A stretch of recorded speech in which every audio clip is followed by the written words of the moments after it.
Hey friend, please subscribe. 1 second for you. Big deal for me. I was 29, 8 months into being a widower and a dad, double bagging spit-up covered onesies at a coin laundromat off Candler Road, when I heard someone trying not to cry. Not the polite kind of sniffle either. This was deep, torn-up breathing, like someone was choking back the end of something. They were sitting by the busted soda machine. A black couple, both in heavy winter coats, zipped all the way up, hands clasped tight between them. The man kept patting her knuckles like he was reminding her they were still there. Later I'd know them as Desmond and Kimberly Richardson. Right then, they were just two strangers who looked like somebody's parents left out in the cold. Wes was strapped to my chest in a carrier, running a low fever and squirming hard because he was hungry again. My plan was 10 minutes max. Wash, dry, hustle back home before he screamed the paint off the walls. Instead, I found myself walking over. "Y'all waiting on somebody?" I asked, trying to sound casual. The man looked up, calm but tired. "Our son's handling paperwork for our new place. Told us to wait here while he wraps it up." There was something off about that. I've seen all kinds of paperwork in 6 years doing remote legal calls, and none of it ever went down at a laundromat past 9. Quick note, before listening, share in the comments which city or country you're watching from. Thanks for watching Revenge by Frank. All right, let's continue. I shifted Wes higher on my chest and nodded. "Where's the place?" The woman answered this time. "Panthersville, Flowering Grove Lane." He showed us pictures, yellow siding, white porch. "You sure y'all got away there tonight? Buses are done, and it's bitterly cold out." She hesitated. "He said he'd send someone, but it's been a while." I pulled out my phone and hit Terrence. He owed me one.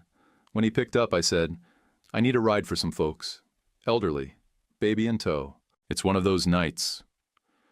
20 minutes later, Terrence rolled up in his Tahoe, windows rattling like loose teeth.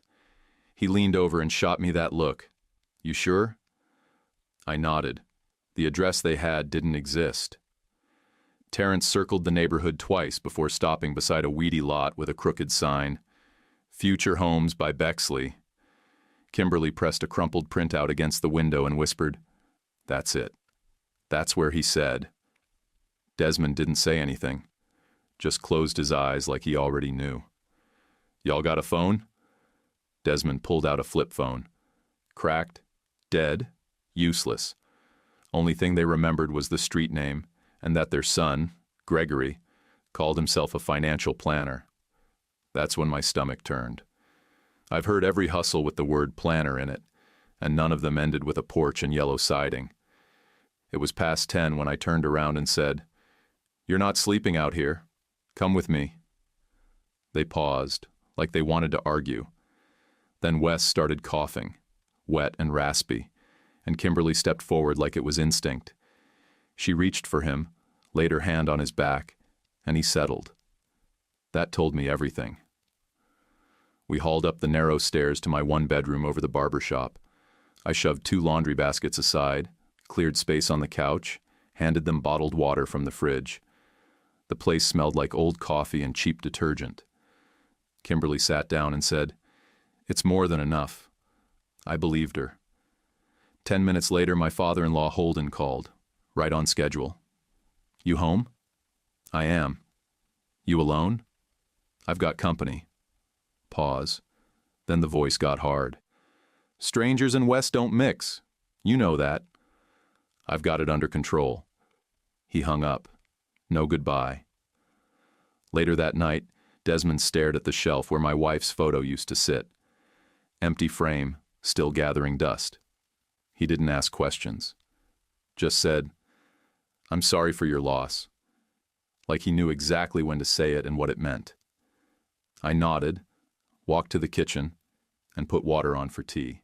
Morning hit with that busted scrape from my secondhand coffee maker, the one Lena bought before Wes was born, because I kept falling asleep on calls.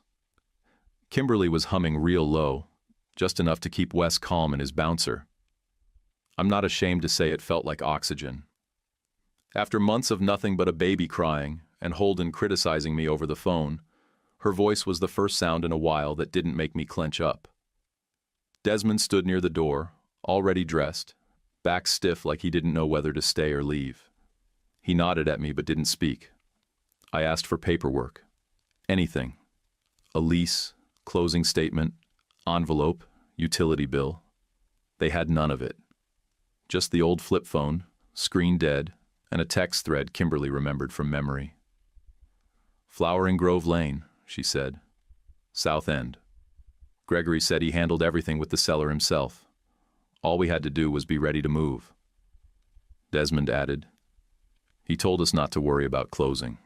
Said he'd wrap it all up fast, off-market, save us some fees. I didn't say anything at first. I just grabbed a pen and started writing down everything they could remember. Names, dates, the neighborhood. Then I stepped out into the stairwell and called Fisher. He picked up like he always did. Calm, direct, no nonsense. I laid it out for him. Elderly couple. Son claimed to be a financial planner. No closing docs, no real address. House doesn't exist. Fisher didn't even pause.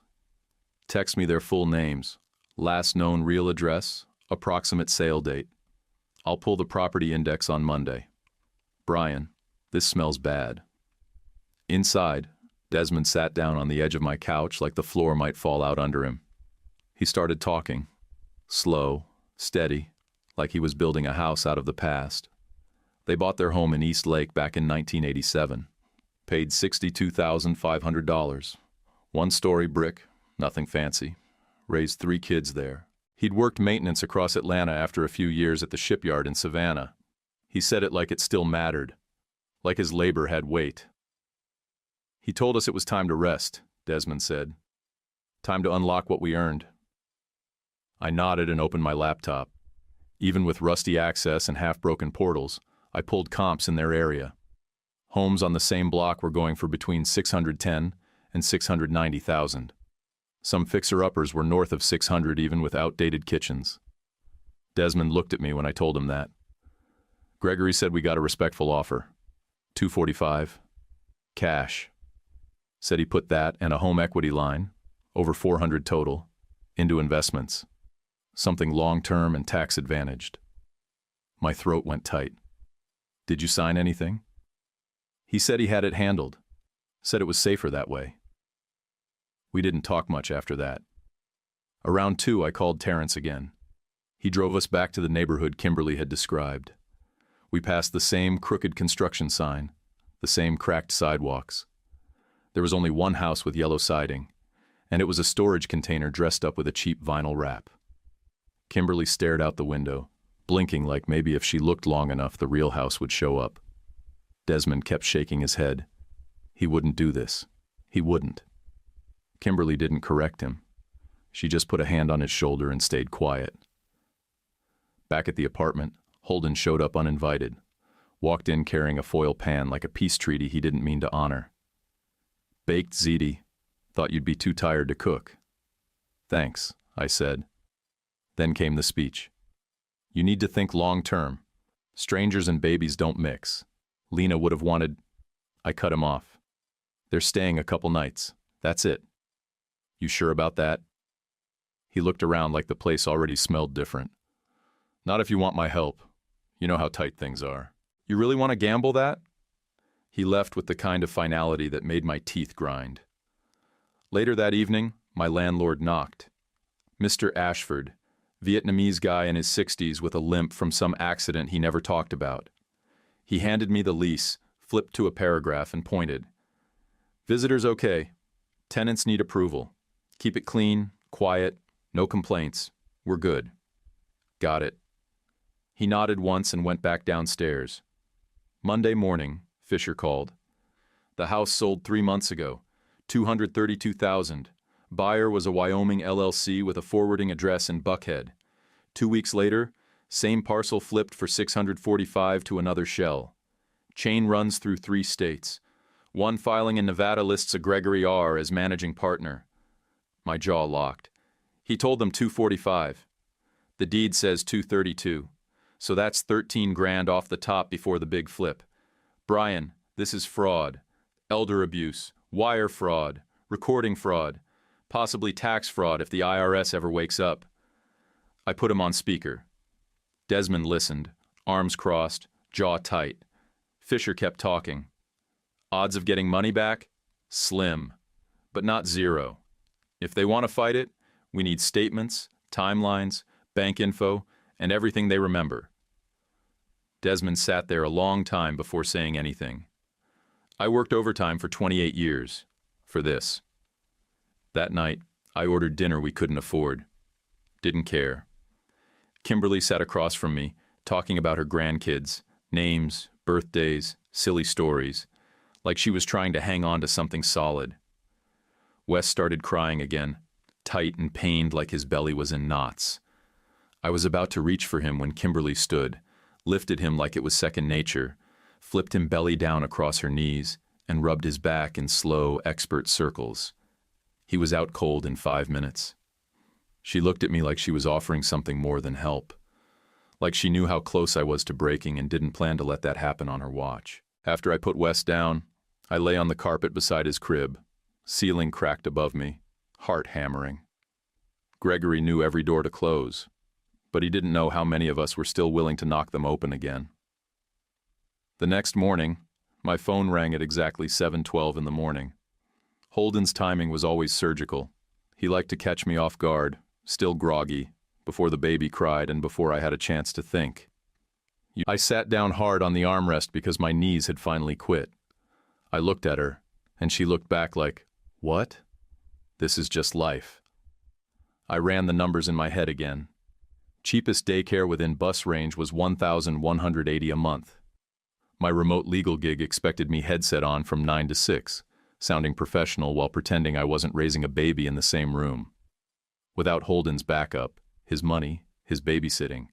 Because if the wrong person asks questions, even 3 people helping each other can look like a crime. That night, Holden knocked. I didn't even have to open the door all the way before he looked past me, saw Desmond standing at the stove, and stepped back. "This is the last time I come here if those people stay," he said. He set down a grocery bag, diapers and formula, nothing else, and kept his hand on the doorknob. "I appreciate the help," I said, flat. "You sure about this?" he asked, eyes darting over my shoulder like he was expecting to see a crack pipe or a gun. "We're fine." He didn't say goodbye, didn't even look at Wes. At 2:30 in the morning, Wes woke up colicky again. I pulled him from the crib and started the usual routine, walking, bouncing, shushing. Kimberly appeared within seconds, tying her robe, already humming like this was some kind of fire drill she'd run 100 times. We sat together on the couch, her rubbing his back in slow circles, while headlights from passing cars sliced across the wall. At one point, Desmond came out, handed me a glass of water and said, "You're doing fine, son." That hit harder than it should have. Tuesday morning, I logged in and put on my headset. Back-to-back calls about probate law, transfer on death accounts, power of attorney forms. Between calls, I peeked down the hall. Kimberly had Wes on a tight routine by noon. Diaper changes, feedings, naps, tummy time. At 6:10, I walked out to the smell of garlic, greens, and cornbread. Desmond stood at the stove, apron on. Kimberly was setting plates. Wes was dozing in his bouncer. Desmond said grace before we ate. I didn't stop him. By Saturday, things had shifted. My hallway floor didn't creak anymore. Sink didn't drip. Freezer had labeled containers. I went through every drawer and cabinet, organizing what I could. Then I opened a new folder in the fireproof box and labeled it Guardianship, Possible. Because somewhere in the back of my head, I knew the state might come knocking one day, and I'd need to show exactly how we ran our house. Sunday morning, I woke up to a kitchen that already smelled like coffee. Desmond was sitting with Wes on his lap, pointing to a paper about tomato planting. Kimberly was writing something on the grocery list and humming again. Nobody gave speeches. Nobody said anything about family or second chances. They just acted like people who'd lived together forever. And that's how it started. The next call from Fisher came fast. His voice clipped like he was trying to hold a live wire with one hand and flip pages with the other. "Brian, I've filed formal complaints with the DA and the Financial Crimes Unit. Gregory's shell transferred the sale funds to another LLC out in Nevada. Then it jumped into a crypto exchange I'm not naming on a recorded line. This wasn't sloppy. This was deliberate. I braced the phone between my shoulder and ear while balancing Wes on one hip and stirring instant oatmeal with my free hand. How bad is it? Bad. There are 3 other seniors, 2 counties over, same signature block, same notary stamp floating around like a ghost. I'm trying to get subpoenas on that notary's logbook. If a judge hears me, we can start pulling real evidence. And me? You're going to be the point of contact. I didn't flinch. Then I'm in. He paused. You sure? Yeah. Let's get it done. Thursday morning, the knock on the door was sharp and official. I didn't need a badge to know this was real. Stella Hill from Adult Protective Services stepped inside wearing no nonsense. Black slacks, flat shoes, tablet under one arm. She walked with the kind of quiet that told me she'd seen worse than whatever she thought she'd find here. She started right in, asked to see the bedrooms, the bathroom, the fridge.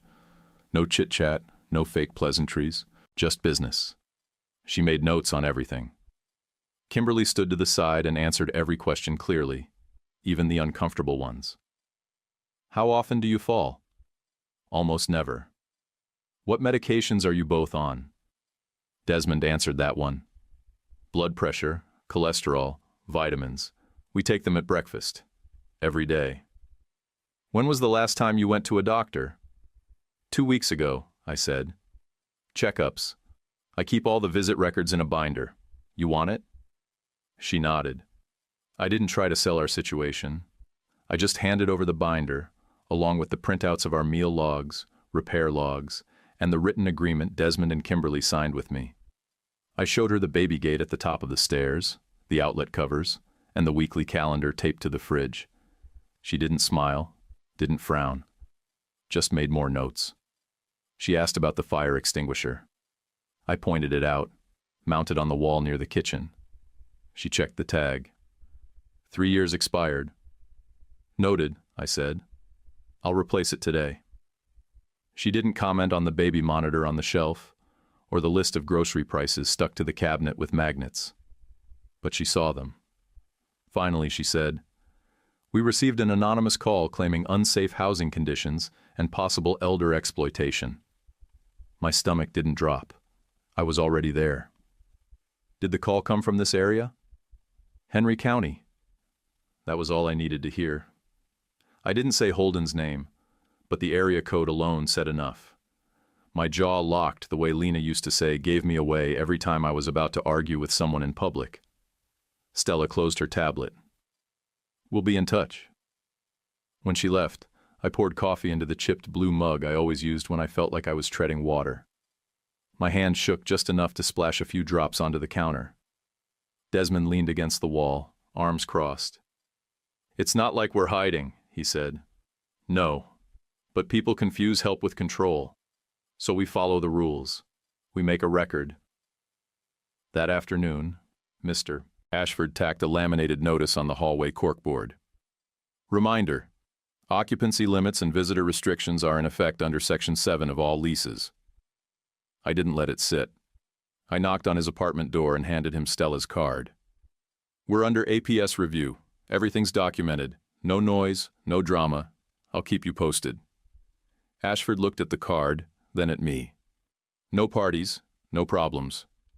Landlord language for, don't make me pick sides. Thank you. That was it. But it meant something. That night, I sat on the edge of my bed staring at an empty text bubble I almost sent to Holden. I wanted to tell him everything. About the report, the visit, how I wasn't stupid for trusting people he wouldn't even bother to learn the names of. Instead, I called Fisher. Are anonymous call records discoverable? Maybe, if it's relevant in a criminal or civil matter. Needs a protective order. You think this one will be? I looked at the open binder on my lap, full of meal logs and receipts, and said, It will. We kept pushing forward. I handled my calls. Kimberly handled Wes. Desmond fixed a leaking pipe under the sink with nothing but a bucket and 3 zip ties. The place ran like a tight little ship. One night, after Wes went down, I stood in front of the dry erase board and started writing. I listed my work hours, call blocks, and grocery runs. I drew lines for naps, meal prep, and emergency contact info. Then, at the bottom, I wrote in red, "We decide together." I circled it and put the marker down. Because if someone came asking again, I wanted it in plain sight. This wasn't chaos. It was order. It was family. On purpose. Fisher laid it out over the phone like a contractor explaining a complicated roof job. "Temporary emergency limited guardianship by consent," he said. "Narrow scope. 9 months. Time boxed. Paired with a durable healthcare power of attorney and a supported decision-making agreement. It's the cleanest legal shield you're going to get without a war." I was pacing in the kitchen, phone to my ear, stirring powdered formula with one hand, while Wes grunted in his bouncer. "That's a lot of responsibility." "It is," he said. "It also makes you more exposed to a challenge if anyone decides to contest it. But it gives you standing. Right now, you're just the guy with the couch. You need to be the guy with the paperwork." After Wes was down, I sat Desmond and Kimberly at the table. No warm-up, no preamble, just the question. "Do you want me to do this? Do you want legal protection so no one can come in here and take you out of this house unless it's your choice?" They looked at each other, same way they always did when it mattered. Desmond gave a little nod first. Kimberly followed. Desmond said, "We trust you." Kimberly added, "Make it official." That was all I needed. We filed at the DeKalb County Probate Court. I filled out the forms in triplicate, handed over our logs, and stapled every grocery receipt and printout like I was building armor out of documentation. My employer faxed a letter confirming my remote status and my current work metrics. Stella submitted a report. No abuse observed, stable home routine, minor hazards noted and addressed. The hearing was scheduled for a Thursday morning. The courtroom was small, quiet, smelled like old wood and coffee. Judge Lyles sat on the bench in a simple black robe, glasses low on her nose, no nonsense in her tone. She read through the petition, then looked straight at me. "Mr. Lewis, do you understand what you're asking to take on?" "Yes, Your Honor." "This guardianship does not make you their child, their owner, or their savior.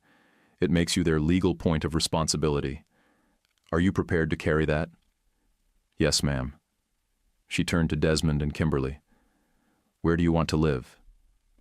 Desmond didn't even hesitate. "With Brian and Wes." Kimberly smiled like she was holding back tears. "I take care of the boy. He takes care of us." That was all it took. Judge Lyles signed the order. 9-month emergency limited guardianship by consent, with quarterly written updates and home visits every other month. The concurrent healthcare power of attorney and supported decision-making agreement were acknowledged and entered into record. Stella didn't raise any objections. She nodded once like she already knew how this would go and just wanted to see if we could stick the landing. Outside the courthouse, I saw Holden standing on the sidewalk. He didn't come in, but he made absolutely sure I saw him. "You're in over your head," he said. I didn't answer. There was nothing left to explain to a man who thought giving me a bag of diapers made him a co-parent. Fisher leaned over as we walked toward the car. "By the way," he said, "I got the phone records. Under seal. If we need it, we'll use it." He didn't say Holden's name, but I saw it in his eyes. I filed that knowledge away like a spare key, not something to use, something to keep. That night, Kimberly made a pot of stew like we'd won the lottery. Desmond fixed the bathroom fan that had been whining since March like it was a celebration project. Wes slept 6 hours straight for the first time since he was born. I wrote it on the dry erase board like it mattered as much as a court order, because in this house it did. Next morning, my supervisor pinged me with a vague message about metrics. "Thanks for the update. Please be mindful of client response times." HR speak for don't let your personal life bleed into the call queue. I replied politely, explained the court appointment, then doubled down on my schedule. I couldn't afford to slip. There's always a meter running somewhere, and you'd better know which one gets you paid. We printed the court order, slid it into a plastic frame, and stuck it on the bookshelf under the photo of Lena holding Wes in the hospital, just in case anyone official ever walked in asking who was in charge and what our arrangement looked like on paper. Underneath the frame, I stuck a yellow sticky note that said, "We choose each other." Because that's the only reason any of this held. Kimberly said it best when she poured coffee the next morning. Same old chipped mug from my bottom cabinet. I don't know what people think a family is, but this is one. Paper or no paper. Desmond clinked his spoon in his bowl and added, "They'll see that. If they're looking with the right eyes." Wes babbled from the playpen and slapped his hands together like he was making a point too. Later that week, we went through the apartment with a checklist. I replaced the fire extinguisher, put fresh batteries in the smoke detectors, labeled the pill organizer in big letters. We added a grab bar near the shower and moved the cleaning supplies out of reach just in case APS popped back in early. We kept every receipt. It became a rhythm. Me logging calls, Desmond keeping the place humming, Kimberly managing meals and diapers with a grace I couldn't match.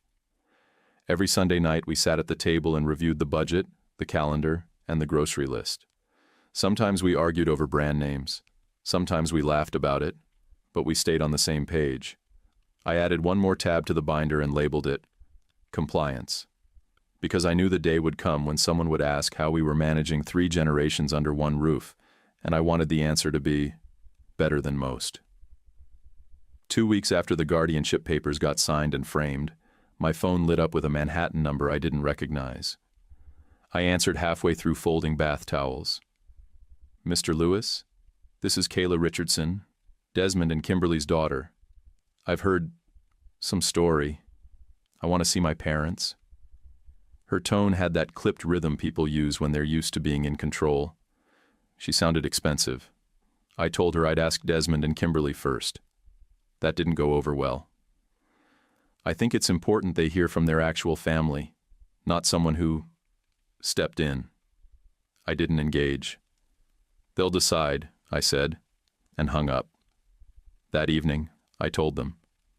Desmond looked calm. "Invite her," he said, like it was nothing more than letting someone in for dinner. Kimberly stared down at the grocery list in her lap. At first, she just said, "I'm not ready." Then she looked up. But running didn't help before. Let's hear what she has to say. Saturday morning, 10 sharp, I buzzed her in. Kayla walked in wearing a tailored gray coat that probably cost more than my entire monthly rent, and heels that didn't belong anywhere near my cracked kitchen tiles. Her husband followed 2 steps behind her, face tight, eyes scanning everything like he expected to smell mold or find broken furniture. We offered them chairs. They didn't sit. Kayla looked straight at me. I need to understand what's going on here. I already had the folder in hand. I opened it on the table. Guardianship by consent. Durable healthcare power of attorney. Supported decision-making agreement. All legal. All signed. All reviewed by the probate judge. APS has been here multiple times. She blinked. "You filed for guardianship?" "No," I said. "They asked me to, after their son stole their house." Her husband finally spoke. "We haven't heard everything yet." Desmond didn't flinch. "Some stories are facts. Our house is gone. So's the money." Kayla stepped toward him. "Daddy, I could bring you both up to New York. You'd have a proper place, care, options." Desmond didn't raise his voice. "We aren't cargo." Kimberly just said, "I take care of Wes. Brian takes care of us. That's the arrangement." Kayla's eyes snapped back to me. "You do realize what this looks like? You take in 2 elderly people and suddenly have legal control? This feels like trauma bonding, not caregiving." I didn't react. Didn't need to. They left not long after. I walked them out without saying much, and the moment the door closed, I felt it. That gut sense that this wasn't over. 4 days later, Fisher called. His tone was surgical. "She filed." "Where?" "Wake County. petition to transfer guardianship, alleging coercion, medical neglect, inadequate housing, lack of experience, CC'd APS and signed with a firm that likes to write motions that sound like press releases. Okay, I said. What now? We fight it. I need photos, logs, statements, receipts, records of everything, meals, meds, doctor visits. Document your routine like you're writing a training manual. I got to work. Nights after Wes went down, I built binders, meal logs, med logs, photos of the faucet Desmond fixed, the shelves Kimberly organized, the labels on every cabinet. I added a letter from my supervisor confirming I was in good standing through the quarter. I got one from Wes's pediatrician noting improved sleep patterns and weight gain. Neighbors gave statements about the quiet, clean apartment and how often they saw Desmond walking Wes around the block. Stella came for another home visit the following week. She didn't say much, measured the hallway, tested the outlet covers, checked the fridge. Kimberly was holding Wes when Stella looked over. He reached for her. No crying, no hesitation. Stella watched them a beat longer than she needed to. Her final note read, "No observed neglect or exploitation. Stable environment. Cooperative reporting." Typed like a spreadsheet entry, but I read between the lines. The courtroom was colder than I expected. Kayla sat with 2 lawyers and a psychologist wearing a navy blazer and that academic look that means he's about to say a lot without saying anything useful. He talked about rescuer dynamics and vulnerability thresholds, and said Desmond and Kimberly were in a compromised emotional state post-housing loss. Fisher stood and asked, "Did you find evidence of cognitive impairment?" "No." "Any observed emotional manipulation or abuse?" "No." "Any evidence they want to leave?" "No." That was enough. Kayla spoke next. She cried, hands folded on the table, said she loved her parents, said she was just trying to do right, said she'd been overwhelmed and caught off guard when she heard about what happened with Gregory. I didn't hate her. I've seen what guilt does to people when they show up late and don't know how to say sorry. Fisher didn't tear her down. He walked the judge through everything: the logs, the schedules, the emergency plan, the APS letters, the signed agreement, and finally, he repeated the question Judge Lyles had asked at the first hearing. "Where do you want to live?" Desmond answered first. "With Brian and Wes. That's our choice." Kimberly nodded. "I have a role here. I matter here. That's all we ever wanted." Then came the twist. Fisher pulled out a sealed envelope and handed it to the clerk. "Your Honor, with permission, I'd like to submit phone record documentation we obtained under protective order." Lyles waved it forward. Fisher continued. "This is the origin of the anonymous APS call that triggered the first welfare check. It came from a Henry County number registered to Holden Morris, my client's father-in-law." The air thinned. Everyone in the courtroom felt it. I didn't look back. I didn't need to. I knew Holden was sitting behind me. Judge Lyles did glance that way, just for a second. Kayla's face changed. Not anger at me, but something sharper. Like she realized someone had tried to blow up a house from the outside without caring who was inside. She looked at her husband, then her parents. Desmond didn't gloat. He just folded his hands and stared at the table. Judge Lyles ruled the transfer denied. She reaffirmed my guardianship, ordered quarterly reviews, kept the home visit schedule. Then she looked right at Kayla. "Distance does not equal care, and not showing up doesn't disqualify someone from being family. But showing up late means learning to follow, not lead." Outside the courthouse, Kayla stood beside me while her husband waited at the car. She said, "I was wrong about you." I shrugged. "You were scared. So was I. I'm going to try to be better. I hope you do. This world's already hard enough." That night, Holden called. I didn't pick up. His message said, "I only did what I thought was right for Wes." I deleted it. Sometimes the only revenge you need is a quiet house and a locked door he doesn't have a key to. The job offer came out of nowhere. A recruiter from a mid-size Raleigh firm reached out through LinkedIn. Client intake and compliance work, fully remote, flexible scheduling, Salary that made me stop and reread the email 3 times. Benefits I didn't think people like me got. Caregiver support stipend, FMLA-aligned leave, quarterly wellness credits. I forwarded it to Fisher and asked if it looked legit. He replied 5 minutes later. This is the kind of boring paperwork that saves lives. We packed the apartment in 4 days. I emailed Stella the forwarding address and filed for guardianship registration in North Carolina under UAG PPJA, the Uniform Adult Guardianship and Protective Proceedings Jurisdiction Act. I had to look up what all those letters stood for twice. We moved in early fall, into a tan rental with chipped siding and a backyard full of bald patches and possibilities.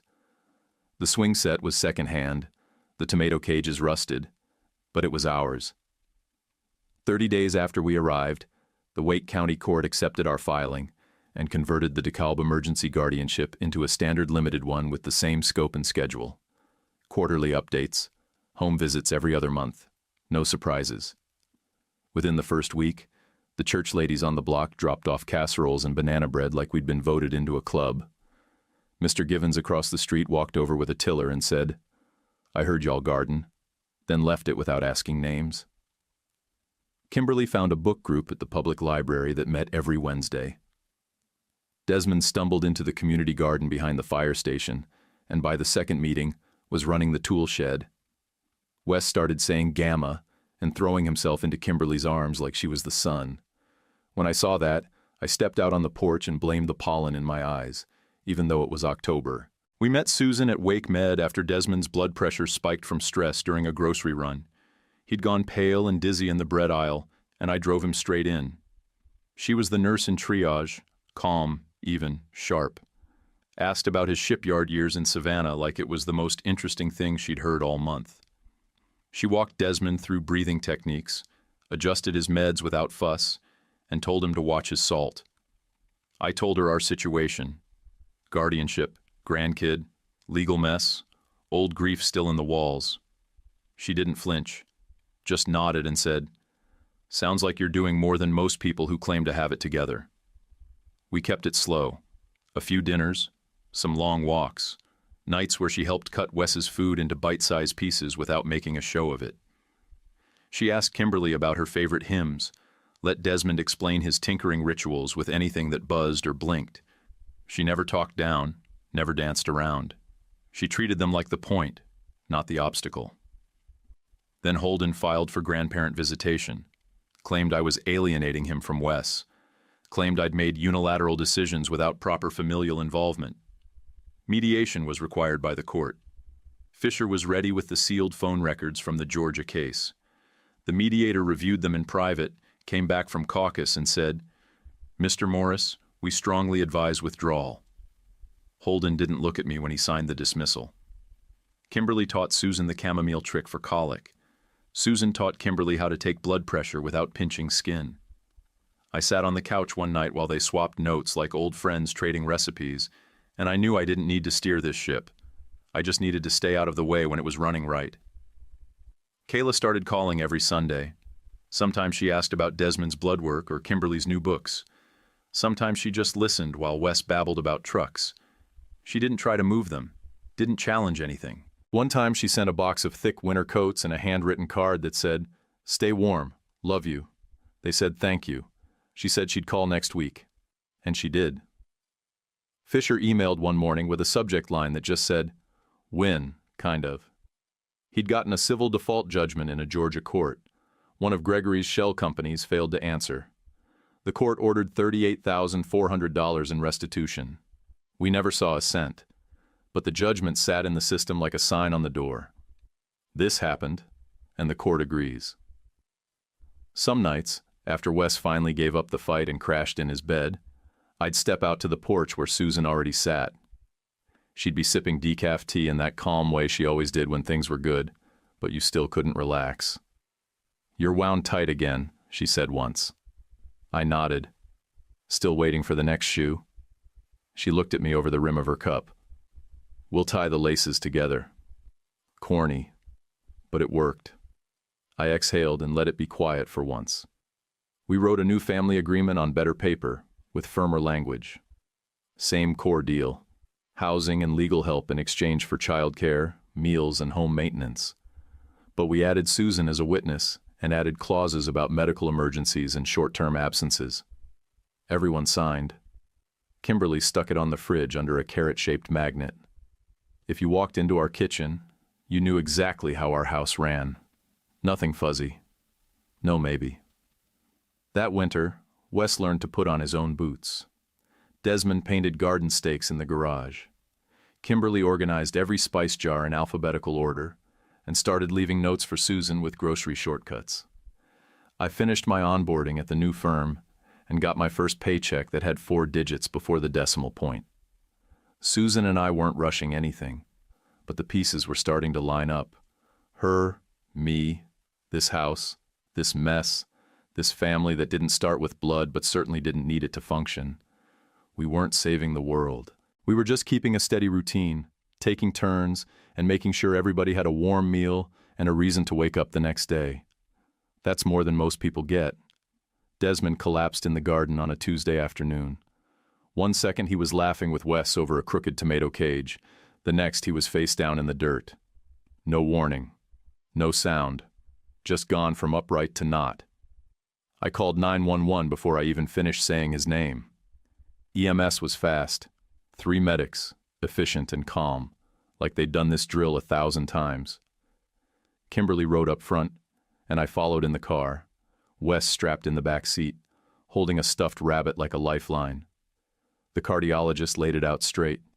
Severe coronary artery disease, 3 blockages, a bypass recommended. Survival odds are in the mid-60s, he said, and it didn't matter how soft his voice got. 60% means nothing when the person on the table is your whole house's foundation. The kids showed up quick. Kayla flew in from New York on a red-eye. Gary drove over from Durham, and Cynthia came up from Columbia with her suitcase still half-zipped. Nobody yelled. Nobody argued. Susan kept the tone calm and the questions practical. I signed the admissions as legal guardian. They signed the family consents.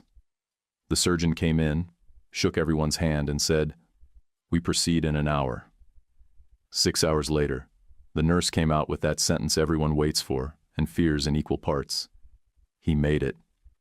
Susan counted respirations while they wheeled him past, explained the machines and tubes and how the sedatives would wear off slow. Kimberly sat in the corner clutching a rosary a neighbor had pressed into her hand. I didn't pray. I haven't since Lena died. But I didn't stop her either. Recovery was slow. Hospitals are made of clocks and wires and second guesses. A month passed in beeps and blood draws.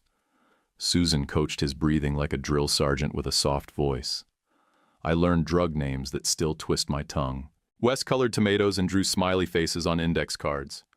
We taped them to the whiteboard. Every nurse mentioned them. When Desmond finally made it to a chair in the backyard, face thinner but eyes sharp, I asked Susan to marry me. No kneeling, no ring, just my voice and her hand and the truth. I'm not trying to make something pretty. I just want to name what already is. You belong here, in the mess. If you'll have us, say yes. She said yes like she'd already decided days ago. Then she hugged Kimberly first, like she knew who needed the anchor. We held the wedding 2 weeks later, right there in the yard. Nothing big. Desmond sat in a folding chair near the tomatoes. Kimberly wore lavender and held a bouquet the grandkids and Susan picked from the garden. Gary grilled. Kayla made playlists. Cynthia wrangled the toddlers. Nobody said anything about blood or obligation.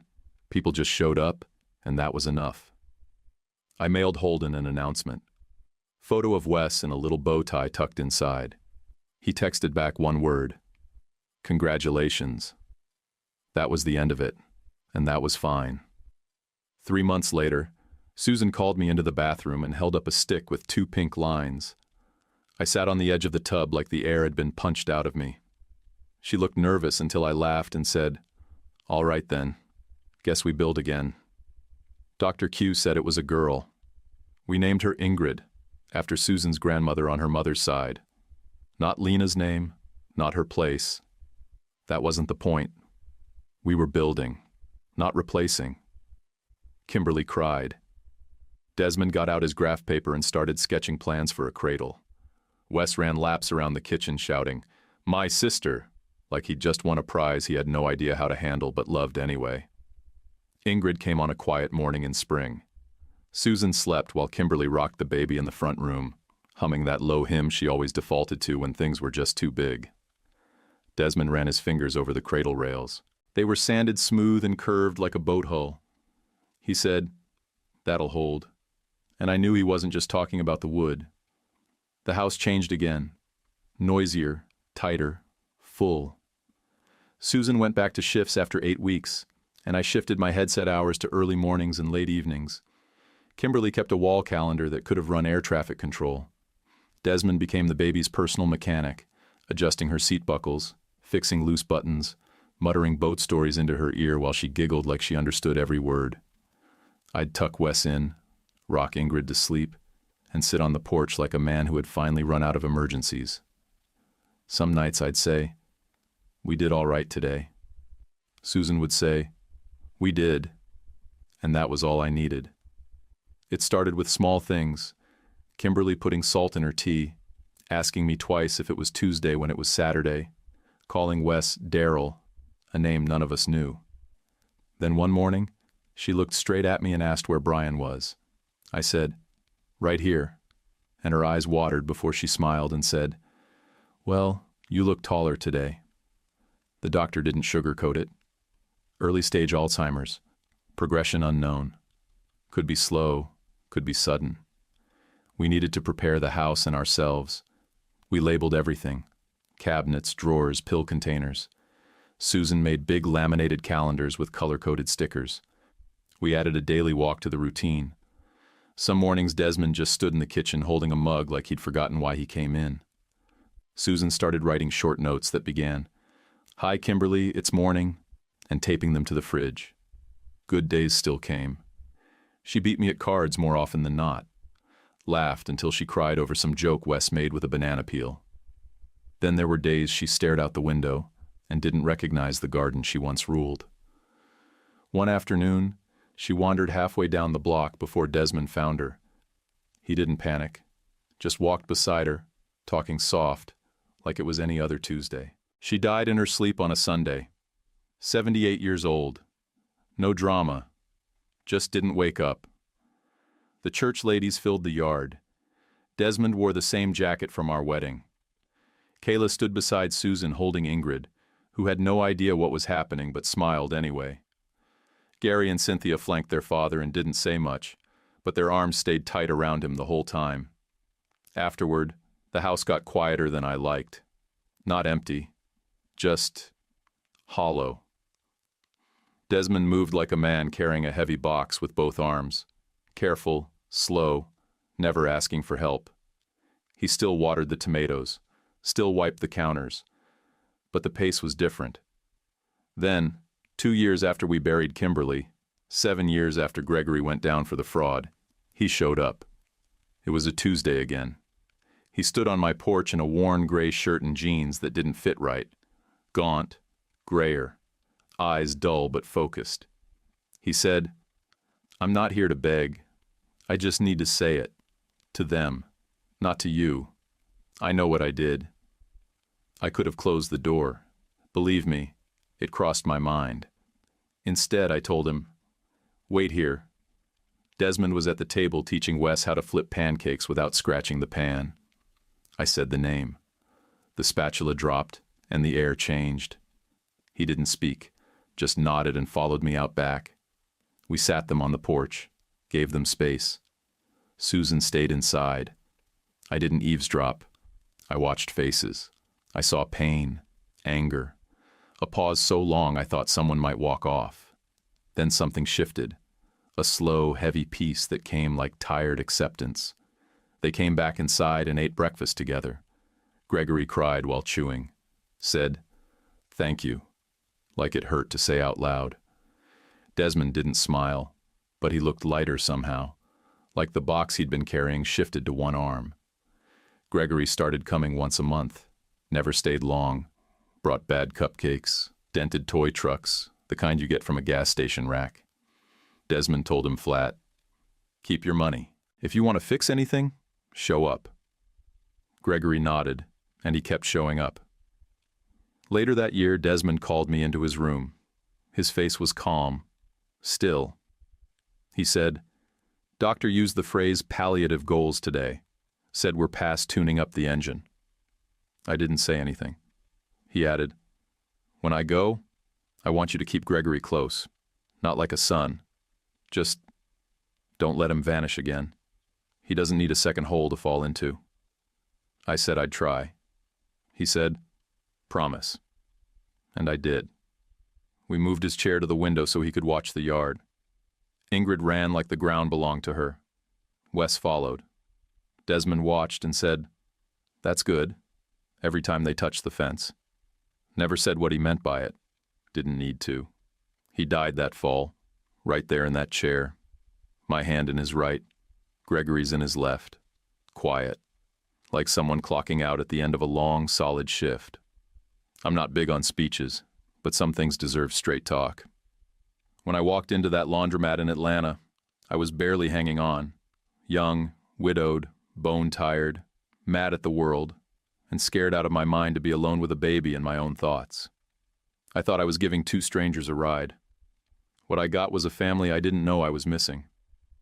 From that first night to the day we buried Desmond, it was 9 full years.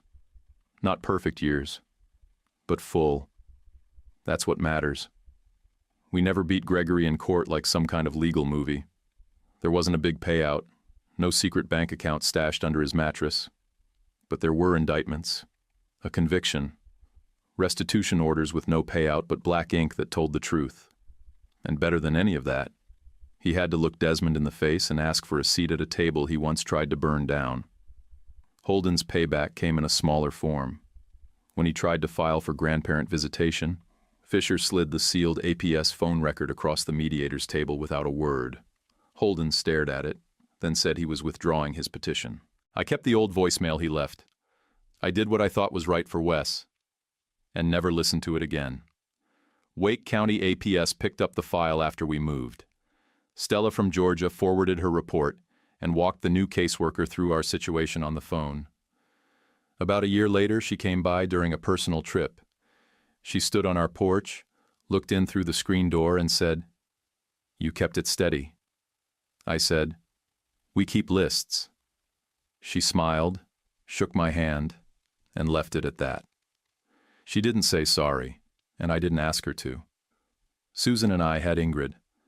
For a while, the house sounded like cartoons and pots clanging, and too much cereal spilled on linoleum.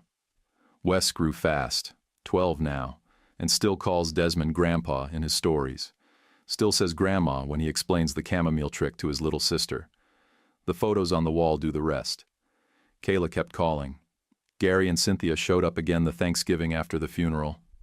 They brought pie, offered to help fix the fence, and asked questions that came from a good place. Nobody used the word forgiveness. They just started showing up, and that's how healing really starts. You want a lesson? Here's mine. Blood matters, but showing up matters more. Legal papers matter, but soup at 6 o'clock matters more. Revenge feels big at first, but restoration is the thing that lets you breathe again. I can still smell that stew Kimberly made the day we got the guardianship signed.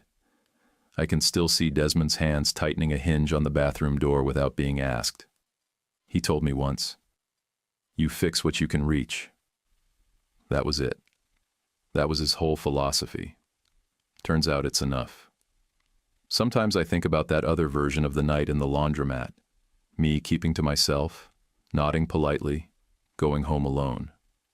I would have kept the apartment quiet, sure, but I'd have missed the very thing that made my life make sense. Wes is 12 now. Ingrid just turned 9.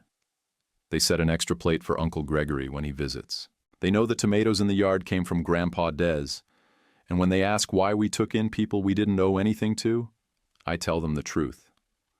We didn't take people in. We made room for our own. If you ever get that chance, take it. It might save someone. It might save you. Hey, just before you scroll, let me ask you something real. If someone knocked on your door needing help, would you make space or shut it out of fear? If this story hit home, please tap the hype to help it reach more people who might need to hear it. Don't forget to like and subscribe. It means everything and takes one click. And drop a comment below, even just powerful story or your own take. I'll be reading. Love you guys. YouTube picked this for you. Tap it. Let's see if they guessed right.